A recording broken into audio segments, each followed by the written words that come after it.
அது உண்மையிலேயே அதில் வந்து ஒரு பாம்பு ஒன்று இருந்திருக்குதுங்க.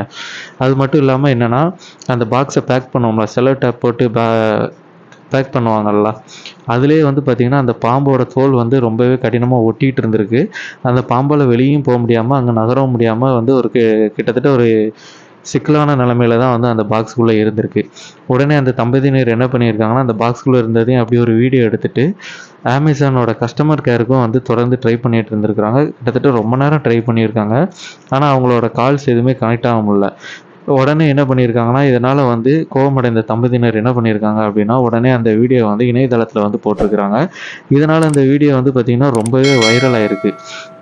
வைரல் ஆனோடனே அமேசான் வந்து இந்த வீடியோவை பார்த்தோன்னே என்ன பண்ணியிருக்காங்க அப்படின்னா, இந்த தம்பதியினருக்கு வந்து இந்த பொருள் வாங்கினாங்கல்ல, எக்ஸ்பாக்ஸ் கண்ட்ரோலர், இந்த பாக்ஸுக்கான மொத்த தொகையும் வந்து ரீஃபண்ட் பண்ணுறோம் அப்படின்ற மாதிரி சொல்லியிருக்கிறாங்க. ஸோ அந்த தம்பதியினர் என்ன சொல்லியிருக்காங்க அப்படின்னா, இது வந்து நீங்கள் ரீஃபண்ட்